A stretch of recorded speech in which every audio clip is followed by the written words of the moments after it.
বন্ধুরা, আজ আমি চলে এসেছি কলকাতা টালিগঞ্জ ফাঁড়ির কাছে একটি জনপ্রিয় বজরংবলী মন্দিরে। ঘড়িতে সবে 7টা। চলুন মন্দিরটা আপনাদেরকে দেখাই।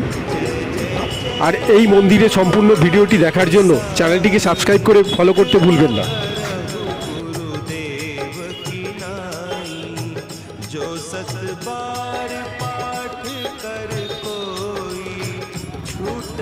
बंदी महासुख होई।